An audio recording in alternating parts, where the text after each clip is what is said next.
આપ સૌનું હાર્દિક સ્વાગત છે ઇનલ્સ કિચનમાં। આજે આપણે બનાવીશું ગલકાનું શાક જે ટેસ્ટી હોય। પહેલા આપણે ગેસ ઓન કરીશું। હવે કડાઈમાં આપણે તેલ નાખવાનું છે 2 પાવડા જેટલું।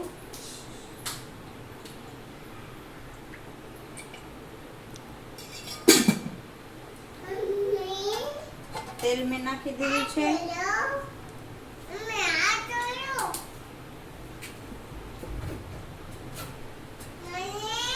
હવે એમાં હું લસણ નાખી દઈશ કટકા કરી।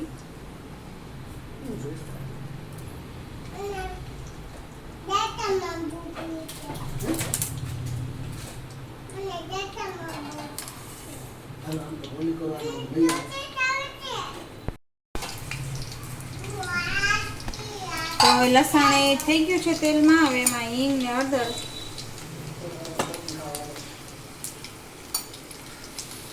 અને આમે ગલકા જે સુધારીને રાખ્યા છે એ નાખવાના તેલમાં પહેલા।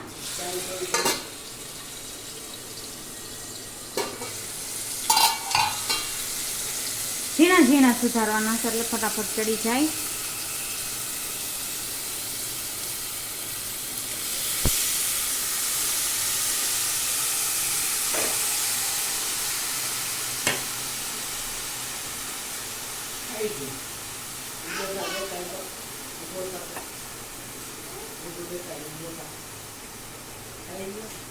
અને એમાં મીઠું એડ કરી દેવાનું।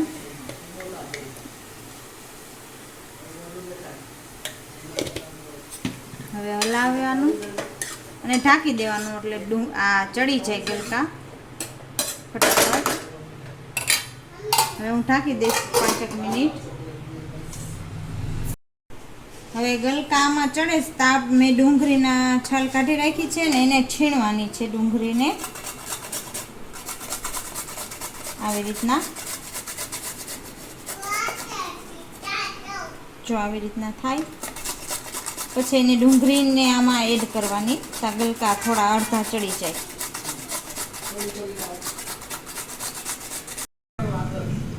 તો આ મેં ડુંગળી છીણી લીધી છે। હવે એને આમાં નાખી દેવાની।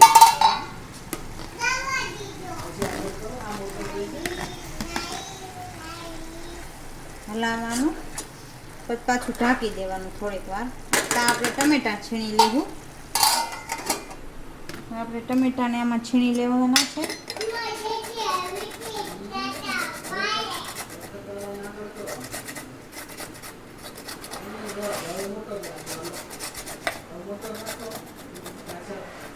જે છાલ હશે ને એ જ રહે, બાકી ટમેટાનો ભાગ બધો છીણાઈ જાય। એવી રીતના મેં બીજું ટમેટું લીધું છે।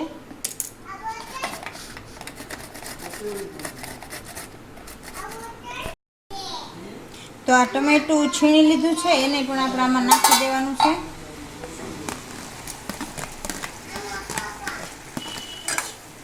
એમાં પણ પાણી એડ કરવાનું નથી, ગલકામાં પાણી ઓલરેડી નીકળે એટલા માટે। જો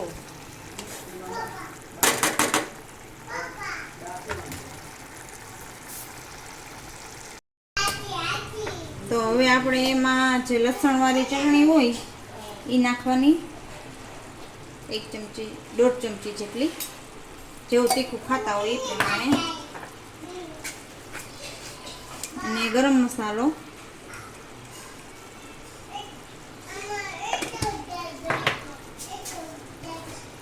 થોડીક ખાંડ 1/2 ચમચી જેટલી જ।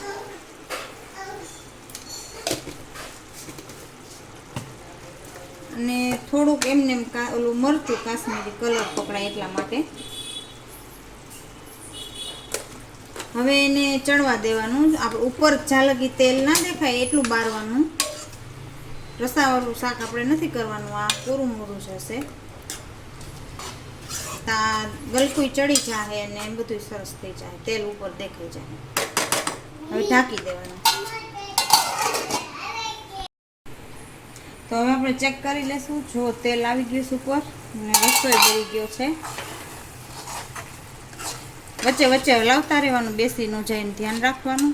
હવે ઉપરથી હું ધાણા જીરું નાખીશ।